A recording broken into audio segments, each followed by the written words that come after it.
Assalamualaikum, salam hormat, selamat malam. Bersua lagi menerusi Ruang Bicara seperti biasa waktu ini pukul 9 malam. Nama saya Wan Syahrina. Anda sedang menonton Bernama TV. Anda juga boleh memilih untuk menonton siaran langsung ini menerusi FB Live Bernama TV.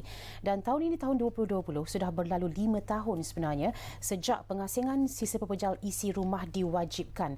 Dan ini ke arah menjadikan rakyat Malaysia sebagai masyarakat yang berperadaban dan bertamadun dalam menguruskan sisa pepejal mereka sendiri. Terutamanya di peringkat punca lagi. Selain daripada hakikatnya, rakyat Malaysia sebenarnya menghasilkan lebih 30,000 tan sisa setiap hari. Dan salah satu daripada kriteria popular negara maju adalah apabila keberkesanan pengurusan sisa pepejal dapat dilakukan dengan baik. Dan ini akan kita bicarakan bersama-sama malam ini, cabaran teknologi pengurusan sisa pepejal negara. Untuk bercakap tentang ini bersama-sama saya ialah Engineer Zulkifli Tambicik, Pengarah Bahagian Penyelidikan Teknologi Perbadanan Pengurusan Sisa Pepejal dan Pemberisan Awam ataupun SW Corp. Apa khabar Cik Zul? Alhamdulillah, terima kasih Wan. Ya, terima kasih juga kerana bersama-sama kami pada malam ini.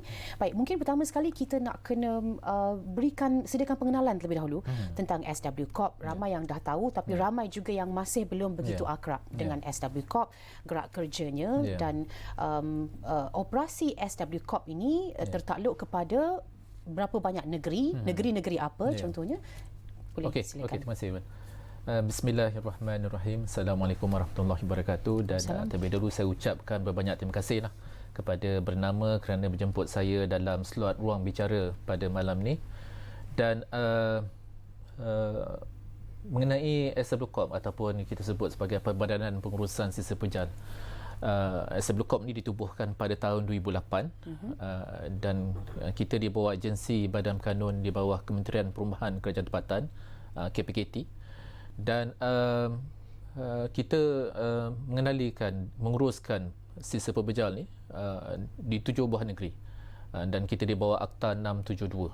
Dan Akta 672 ini adalah mengenai Akta Pengurusan Sisa Pepejal dan Pemberisan Awam.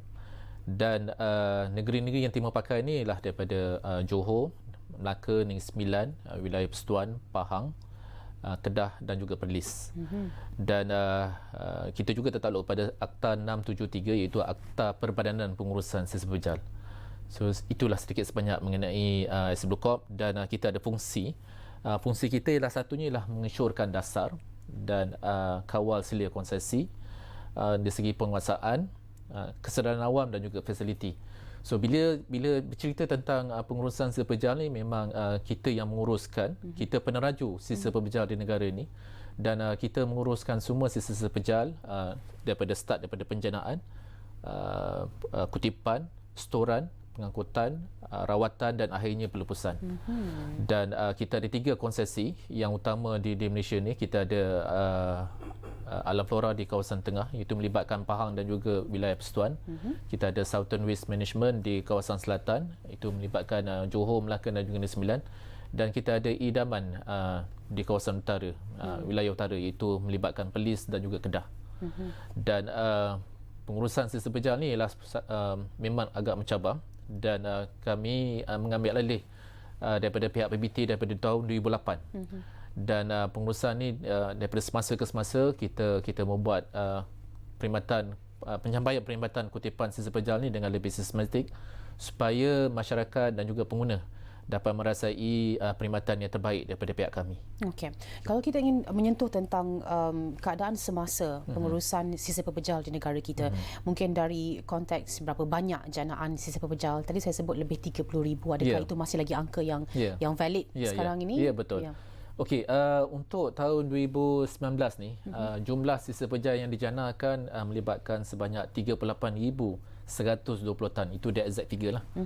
Dan untuk sehari. Okay. Dan untuk makluman Wan, sebenarnya kadar janaan ni meningkat. Kalau kita lihat pada studi kajian yang telah buat pada tahun 2012 oleh pihak konsultan GSR, janaan sisa per kapita semasa itu hanya melibatkan 0.8 kg per kapita per day, per hari. Dan untuk tahun 2019 kadar per kapita, kadar janaan ini telah meningkat kepada 1.2 kg per person per day. So sini jelas menunjukkan bahawa signifikan pertambahan janaan sisa pada masa tahun 2012 kan, hanya melibatkan 0.8 kilogram dan sekarang meningkat kepada 1.2 kilogram. So dengan jumlah janaan sisa daripada yang seseorang keluarkan, itu yang melibatkan jumlah janaan mencapai 38,120 tan sehingga hari ini sehari. Dan pihak kami dengan jumlah janaan sisa yang begitu besar, memang kita menghadapi cabaran yang begitu tinggi untuk memastikan pengurusan sepejalan ini dapat diuruskan dengan baik dan lebih sistematik. Cabaran dari segi apa? Okey, kita cabaran ni kita lihat very wide, luas. Kalau kita lihat, mungkin satunya paling besar ialah dari segi sikap masyarakat kita juga. Okey. Kita menyediakan banyak infra dan juga fasiliti. Tapi kadang-kadang untuk ubah sikap masyarakat ni memang begitu sukar. Dan masyarakat kita memiliki infra yang mungkin pada kelas pertama, tapi minda ataupun sikap kita masih lagi di kelas ketiga. So itu cabaran terbesar kita untuk mengubah sikap masyarakat kita supaya lebih prihatin dengan kebersihan dan juga dengan sampah ni. Dan kalau kita lihat dari segi pengurusan ni, sisa pejalan di Malaysia pun, walaupun kebanyakan infra ni kita dah buat up to date, kan, dan daripada semasa ke semasa kita masih lagi banyak lagi program dan juga inisiatif yang terpaksa dibuat oleh pihak SBLOCOP dan juga dengan pihak Jabatan Pengurusan Sepejal untuk mengubah sikap masyarakat supaya lebih perhatian kepada kebersihan ni. Dan masih lagi berterusan sampai sekarang, walaupun dah sekian lama dilakukan pelbagai mungkin advokasi, ya, menyekolahkan masyarakat tu masih lagi perlu berlaku masih sampai lagi. sekarang. In fact, dalam SBLOCOP ni kita ada satu bahagian kita panggil bahagian pendidikan masyarakat. Okey. Dan tugas bahagian pendidikan masyarakat ni ialah untuk mengubah sikap masyarakat supaya lebih perhatian kepada kebersihan ni. Okey. Kita bercakap itu tentang tentang sikap masyarakat. Kalau kita bercakap tentang perbelanjaan yang diperuntukkan untuk menguruskan sisa pejalan ini pula, bagaimana? Cabaran kedua ialah yang kita hadapi SBLOCOP ialah pada kos pengurusan sisa pejalan. Dan bila kita ambil alih pengurusan sisa pejalan daripada pihak BBT, maka kita pihak Persekutuan, Kerajaan Persekutuan terpaksa membelanjakan satu amount kos yang tinggi untuk memastikan pengurusan dapat dibuat dengan baik. Dan kos bagi pengurusan sisa pejalan ni dah melibatkan hampir kepada 2 bilion setahun. Dari segi kutipan pengurusan sisa pejalan, pengurusan kutipan sampah ni, sehingga kepada pemeriksaan awam. Dan kos ni kalau kita lihat setiap tahun naik. Kalau kita tengok graf dia setiap tahun naik. Pada kadar berapa banyak kenaikan itu? Kita lihat pada jumlah populasi. Kalau kita lihat populasi di Malaysia ni, kenaikan populasi itu melibatkan 2% setahun. Dan angka ni relate dengan jumlah populasi. Semakin ramai, banyak tinggi populasi, jumlah pengurusan sisa pejalan juga akan meningkat seiring dengan jumlah populasi. Okey, dan bila kita melihat jumlah amount yang tinggi ni, maka pihak kerajaan terpaksa memikirkan satu kaedah supaya kos pengurusan sisa pejalan ni kita dapat cuba kontrol, jimat, kawal kan, supaya kos ni tidak melambung atau burst. Dan pihak kami cuba memperkenalkan pelbagai kaedah inisiatif, terutamanya pada teknologi, untuk memastikan bahawa kita dapat memiliki satu kaedah teknologi yang lebih komprehensif dan sistematik, pada sama kos yang efektif. Okey. Kalau kita cakap tentang teknologi pengurusan sisa pejalan ini, berpandukan juga pada mungkin negara-negara jiran, negara-negara yang lain. Ia boleh berlaku di beberapa peringkat lah, seperti di penstoran, pengangkutan, perawatan sisa dan juga teknologi pelupusan itu sendiri. Dan kalau di Malaysia, bagaimana proses dan teknologi yang kita gunakan sekarang ini? Untuk pengurusan sisa pejalan ni memang dianya bermula daripada janaan, dan stage kedua tu ialah pada penstoran, dan seterusnya diikuti dengan pengangkutan, rawatan, step yang seterusnya, dan akhir sekali ialah pelupusan. Dan kalau kita lihat pada proses ni daripada janaan, memang seperti mana yang saya sebut tadi, daripada 0.8 kilogram sisa yang dijanarkan naik kepada 1.2 kilogram.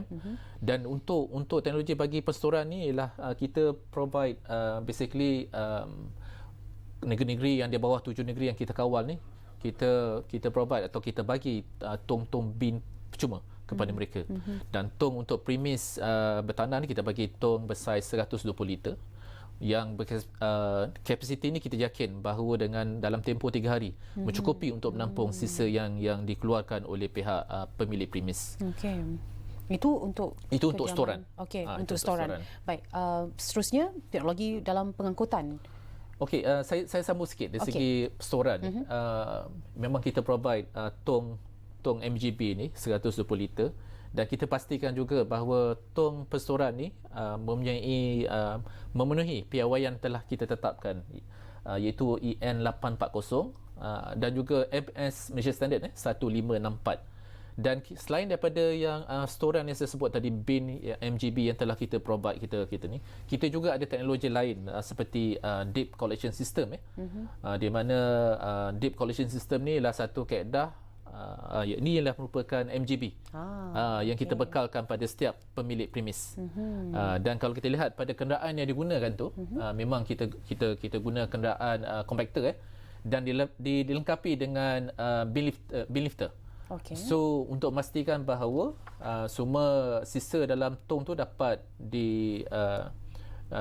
diangkut dengan baik dan dipadatkan terus di dalam pengangkut ataupun tak ada. Bukan.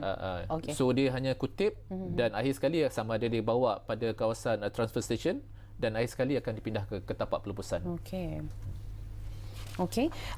Storan pengangkutan kita telah sentuh, mungkin tentang perawatan sisa dan juga pelupusan dan perbezaan teknologi yang kita gunakan. Maksudnya paling akhir kita upgrade teknologi kita ni bila sebenarnya? Okey. Daripada semasa ke semasa sebenarnya teknologi ini sentiasa berkembang. Daripada kembang. Kalau kita lihat dulu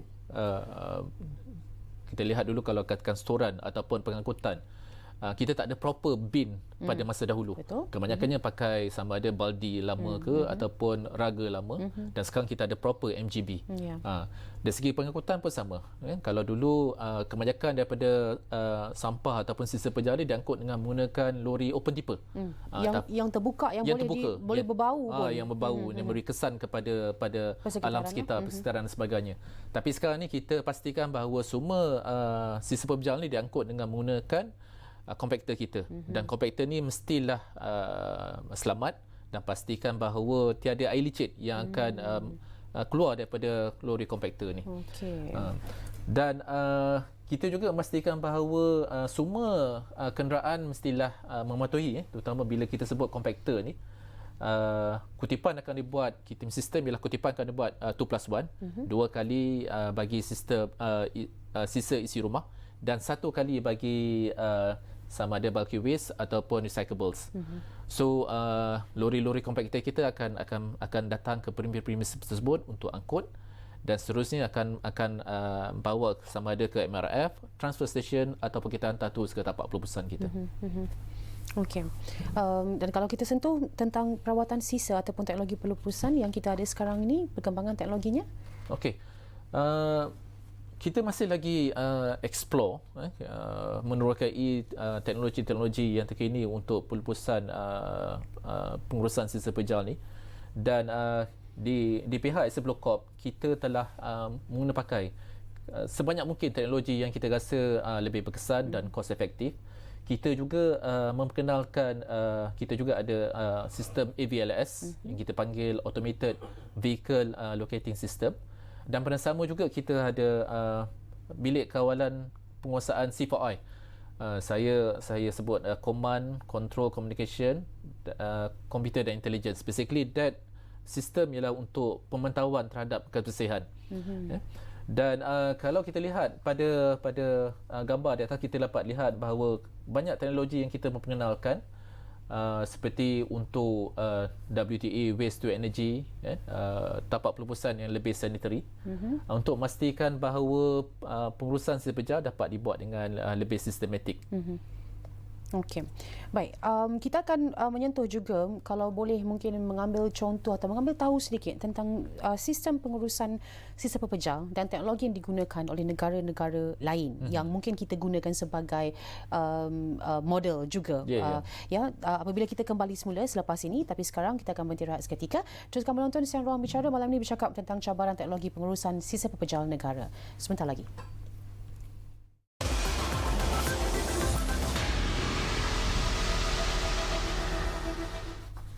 Kembali bersama menerusi Ruang Bicara bercakap tentang cabaran teknologi pengurusan sisa pepejal negara. Bersama-sama saya ialah Engineer Zulkifli Tan Bicik, Pengarah Bahagian Penyelidikan Teknologi Perbadanan Pengurusan Sisa Pepejal dan Pembersihan Awam SW Corp. Baik, ada ataupun tidak negara-negara lain yang kita memang yang hampir dengan kita dari segi mungkin demografik, psikografik dan kita merujuk kepada mereka juga dalam pengamalan sistem teknologi kita sekarang ini.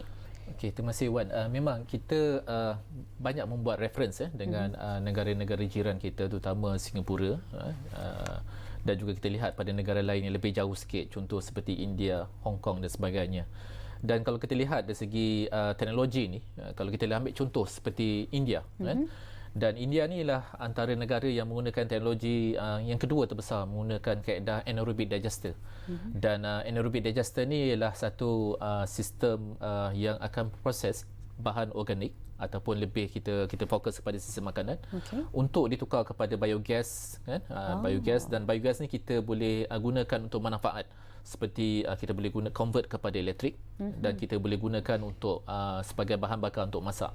Dan kalau kita lihat di India ni banyak saya rasa projek-projek yang dikeluarkan oleh negara India untuk projek anaerobic digester ni.